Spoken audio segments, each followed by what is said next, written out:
Olá, seja bem-vindo a marcoteles.com. Hoje, 2 de outubro de 2015, fomos pegos por uma notícia muito ruim. Aliás, mais de uma notícia ruim, várias notícias ruins. E todas têm a ver com a vinda do anticristo, têm a ver com o homem da iniquidade. Eu quero pensar com você sobre algo muito importante e que você deve meditar na sua vida. Meditar de uma forma interessante, para que você esteja atento e para que possa dar bom testemunho de Cristo e não ser levado pelas ciladas do inimigo. Alguns elementos estão ocorrendo ao ponto de gerar um ódio maciço contra os cristãos.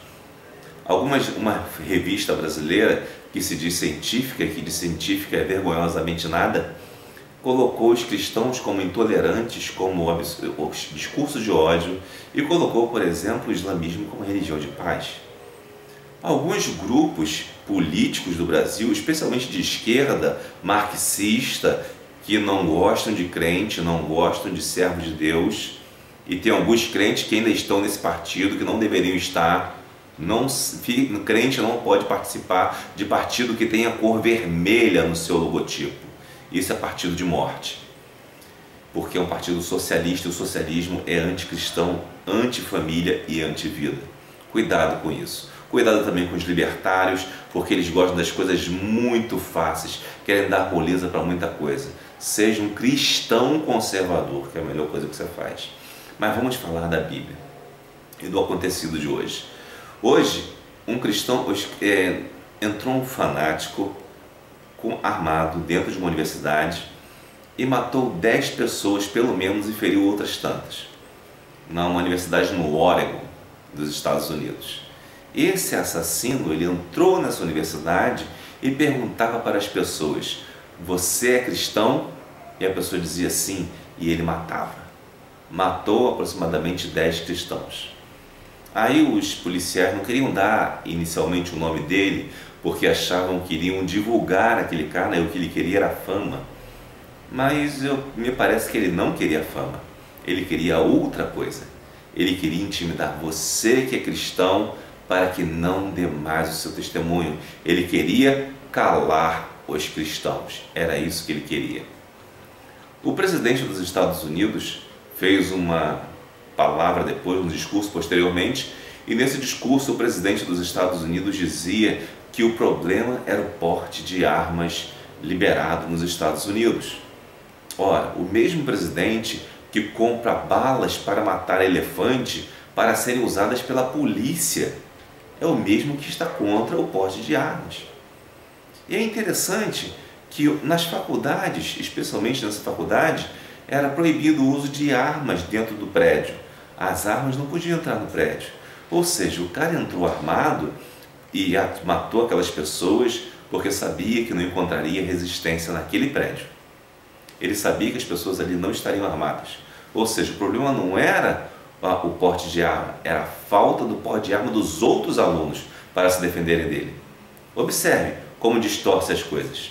Ao mesmo tempo que esse presidente usa esse discurso politicamente correto para defender sua ideologia, ele também proíbe a entrada de cristãos sírios nos Estados Unidos. Dizem que eles não são perseguidos políticos, mas ao mesmo tempo que entram centenas, milhares talvez, de islâmicos que estão invadindo a Europa, por exemplo, que não são cristãos.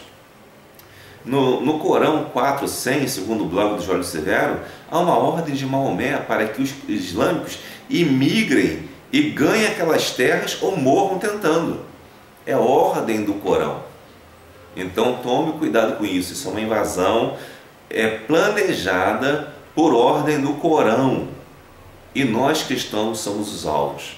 Nós somos os alvos da esquerda, somos os alvos dos islâmicos, somos os alvos de todos aqueles que são contra a família, contra os valores morais judaico-cristãos e contra uma sociedade livre que querem escravizar todos. Esses cristãos que morreram lá nos Estados Unidos são também mártires de Cristo, porque eles confessaram a sua fé e morreram falando de Jesus. São mártires de Cristo. Aí eu penso na igreja brasileira, que às vezes está tão cheia de festas, de oba-oba, e está se esquecendo de pregar o Evangelho. Às vezes nós temos mais barulho em nossa igreja do que conteúdo teológico nas pregações. O que está acontecendo conosco? O que está acontecendo nesse momento? Por que estão querendo, na verdade, intimidar os cristãos? Qual é a grande razão disso tudo? Pois eu vou dizer para você, a grande razão disso tudo é mais uma tentativa do diabo de gerar a grande apostasia, o fim do mundo, e instituir o reino daquele que a maioria das pessoas chamam de o reino do anticristo. Mas o mais correto é dizer o reino do homem da iniquidade. Em 2 Tessalonicenses 2, nós vamos ver como isto está previsto. E por que eles são tão contra a igreja e por que precisam acabar com a igreja, precisam fazer com que aconteça o mais rápido possível aquilo que Jesus previu. E por se multiplicar a iniquidade, o amor de muitos esfriará. E eles, servos do diabo, eles querem acabar com o cristão, eles querem calar os cristãos. Os cristãos não podem se deixar calar, não podem se deixar intimidar neste momento. Você que é servo de Deus, você precisa saber que aquelas 10 pessoas ou 9 morreram, mas não morreram em vão. Elas morreram porque confessaram o nome de Jesus. Agora tem pessoas que estão indo pelo mundo para morrer para dominar outras pessoas, e nós morremos pela liberdade de religiosa. Outros querem morrer para escravizar outras pessoas para a sua religião. O cristão não. O cristão ele pensa na sua individualidade espiritual, ele com Deus. Outros povos, outros sujeitos, eles querem pensar somente em dominar as pessoas, tanto que o nome de Islã significa submissão. Observe, a ideia é submeter. Os ateus, quantas coisas de ateísmo esse jovem deve ter lido para odiar tantos cristãos? Quantos cursos de história com conteúdo marxista esse jovem deve ter ouvido, assistido aulas para ter esse ódio tão grande por cristãos? Talvez até tenha ido para cultos satânicos, onde os cristãos também são odiados. Então vamos lá, em Tessalonicenses 2, 2 Tessalonicenses 2 diz o seguinte: o título desse trecho é A vinda de Cristo será precedida da manifestação do anticristo. Ora, irmãos, rogamo-vos pela vinda de nosso Senhor Jesus Cristo e pela nossa reunião com Ele, que não vos movais facilmente do vosso entendimento, nem vos perturbeis, quer por espírito, quer por palavra, quer por epístola, como de nós, como se o dia de Cristo estivesse já perto. Ora, isso significa que o dia de Cristo você não sabe quando é. Pode ser agora, pode já estar vindo neste momento, ou pode vir posteriormente. O que depende é da ação da igreja. Se a igreja se calar e se deixar submeter perante as coisas que estão ocorrendo, o dia de Cristo virá, mas não virá para a glória propriamente dito, virá para a desgraça de muitos. Só os que estão salvos serão salvos. E talvez seu filho, sua filha, o seu parente, seu pai, sua mãe não encontrem salvação porque você de repente acomodou antes de pregar o Evangelho a toda a nação e a toda criatura. Diz o seguinte a palavra de Deus aí no versículo 3: ninguém de maneira alguma vos engane, porque não será assim sem que antes venha a apostasia e se manifeste o homem do pecado, o filho da perdição. Ou seja, antes que tudo isso aconteça, vai se manifestar o homem do pecado, o filho da perdição. Várias religiões têm uma predição para o fim do mundo. E dentro especialmente do islamismo, diz, islamofóbico, os cristãos são islamofóbicos. Não existe islamofobia, existe cristofobia. Porque vocês não têm motivo para ter medo do cristianismo, mas do islamismo tem muito motivo para ter medo. Existem dezenas ou centenas de ataques terroristas que comprovam a necessidade de medo do islamismo, especialmente esse islamismo radical. Então tomemos cuidado com isso. E é interessante que ele diz que o homem do pecado e o filho da perdição virá, ou o homem da iniquidade em outras versões. Esse homem da iniquidade ele virá.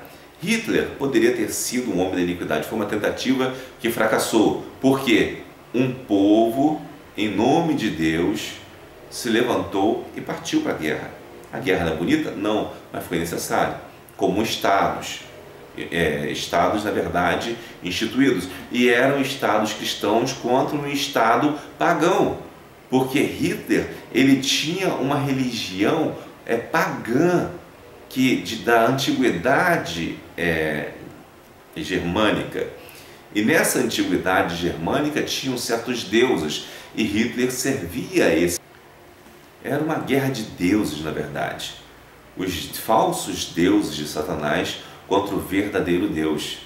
Mas o povo de Deus acordou e botou os seus líderes para seguir em frente e fazerem o que deveria ser feito. Mas atualmente nossos líderes não estão nem um pouco preocupados com a palavra de Deus. Antes, também querem calar os cristãos. E continua dizendo: quem é esse homem da iniquidade, o qual se opõe e se levanta contra tudo o que se chama Deus ou se adora, de sorte que se assentará como Deus no templo de Deus, querendo parecer Deus. Ou seja, esse homem da iniquidade vai vir querendo parecer Deus. E isso você já viu também no comunismo, na União Soviética especialmente. Você vê hoje na Venezuela pessoas adorando Hugo Chávez, que está morto. Você vê isso nos grupos musicais, que os caras querem se colocar como verdadeiros deuses, quando na verdade não são ninguém. Você vê isso em muitos homens que querem usurpar o lugar de Deus nos dias de hoje, em nossa mídia secular. E é interessante que você comece a observar isso e perceber que aquilo que aconteceu no Oregon pode estar bem perto de acontecer em nossa terra também. Precisamos estar com cuidado quanto a isso. E continua ainda a palavra de Deus dizendo: não vos lembrais que estas coisas vos dizia quando ainda estava convosco? Ou seja, Paulo está dizendo: já te falei isso, já avisei isso para vocês. E agora vós sabeis o que o detém, para que a seu próprio tempo seja manifestado. Ora, existe uma coisa que detém o homem da iniquidade, o homem do pecado, o anticristo total. Existe uma coisa que detém essa pessoa. Porque já o mistério da injustiça opera. Somente há um que agora resiste até que do meio seja tirado. Ou seja, o mistério da injustiça, ou da iniquidade, ou do pecado, já operava desde os tempos bíblicos. Paulo está mostrando isso, já operava, já sabia que operava. Mas ele vai e vem num ciclo. Quando você lê o Apocalipse, você não deve ler o Apocalipse como se fosse uma coisa que acontecesse de um momento para outro na história. Não, há vários ciclos de tentativas de Satanás, porque Satanás não sabe nunca quando vai conseguir. Então ele tenta naquele plano do Apocalipse e tenta fazer as coisas acontecerem daquela forma, porque o Apocalipse é um livro figurado. Não vou me deter muito no Apocalipse porque é outra coisa. Mas a figura que ele mostra no Apocalipse, ela se mostra cada dia mais. E quando você vê em alguns pontos que nós encontramos na nossa sociedade, você vê sinais que realmente mostram o cumprimento do Apocalipse. Mas Tessalonicenses nos mostra como entender isso. E ele diz que existe um que impede o homem da iniquidade. Quem é? Então será revelado o iníquo, ou seja, quando aquele que impede seja retirado, a quem o Senhor desfará pelo assopro da sua boca e aniquilará pelo esplendor da sua vinda. Sim, o Senhor aniquilará. Aí a pessoa vai dizer: que ótimo, então não vamos nos preocupar. Não vamos nos preocupar, mas até quando o iníquo vier, ele ainda terá um tempo. E nesse tempo ele vai levar todos os parentes que temos, para matar todos os cristãos que conhecemos, vai matar talvez seu filho, sua filha e outras pessoas. Precisamos estar atentos. Este momento é um dos momentos onde o anticristo impera no mundo. Nessa invasão que está ocorrendo na Europa, está ocorrendo algo muito singular, que a maioria dos refugiados, que não são refugiados, são enviados, na verdade, pelo Alcorão 4.100, né? Ou melhor, Corão, não é Alcorão, é Corão. Corão 4.100, que envia eles para colonizarem e tomarem o lugar, não são, em sua maioria, crianças, mulheres, idosos, não. Por incrível que pareça, as TVs brasileiras tiram só fotos de um aleijado, de uma criança, de outra pessoa, mas não mostram a maioria das pessoas. A maioria deles são homens em idade militar, preparados para combate. Lembra daqueles vídeos que você via na televisão com as pessoas treinando em grupos islâmicos, que o Obama mesmo financiou lá na Síria? Lembra disso? Então são esses que estão indo para lá, para a Europa agora. É esse tipo de coisa que está ocorrendo no mundo agora. E nós, como cristãos, não podemos nos calar. Não podemos ficar com medo de ser chamado, receber uma palavra pejorativa e achar que isso vai nos ofender e nos calar. Desde quando? Chamaram Jesus de Beelzebu e Jesus não se calou. Por que você, como cristão, vai se calar se te chamarem de Beelzebu ou se mandarem você negar o nome de Cristo? Não se cale. Eu estou anunciando o nome de Cristo já para você e para todo que me ouve. E você que é cristão não pode se calar. Anuncie o nome de Jesus. Chega de festinha. Fale o verdadeiro evangelho. Pregue o verdadeiro evangelho. Continuando no texto.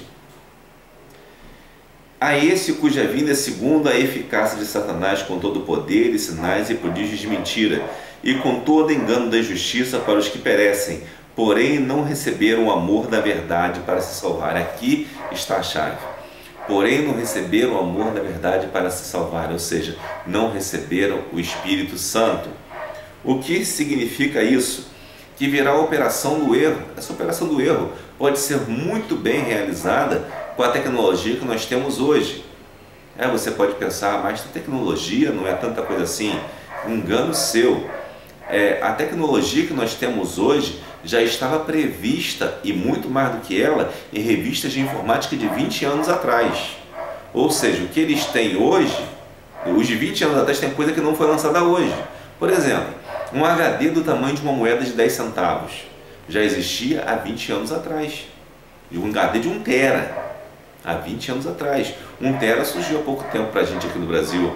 Um HD que não é um tamanho de uma moeda de 20 centavos. Então você observa que as coisas não são assim como você pensa. A tecnologia está além do que você imagina. E sinais e prodígios de mentira poderão ser feitos com uma tecnologia que você nem conhece e nem sabe que existe. Se você for pesquisar mais a fundo, você vai ver que estão surgindo coisas que de repente você não imaginaria que existissem, porque elas já existem em laboratórios. Isso basta você fazer essa pesquisa simples. Vai em um sebo, compre uma revista de informática de muito tempo atrás, de uns 20 anos atrás, década de 90, e procure ver o que tem nela de informação sobre novidades tecnológicas. Você vai encontrar algumas coisas que já aconteceram e vai encontrar outras coisas que estão avançadas até para hoje. Então é bom tomar cuidado com isso. E eles serão julgados todos os que não creram na verdade, antes tiveram prazer na iniquidade. Ora, essas pessoas querem acabar com os cristãos porque eles querem acabar com a influência da igreja no mundo. Qual é a influência da igreja do mundo? É a própria igreja? Não, não é a própria igreja, mas é o Espírito Santo no seu coração, no meu coração, no coração de todos os irmãos. Enquanto a igreja estiver no mundo, o Espírito Santo está aqui. Enquanto os cristãos não negarem a Cristo, o Espírito Santo está aqui na terra. Enquanto o Espírito Santo estiver aqui na terra, outras pessoas crerão, porque nós vamos pregar o Evangelho, vamos confessar a Cristo.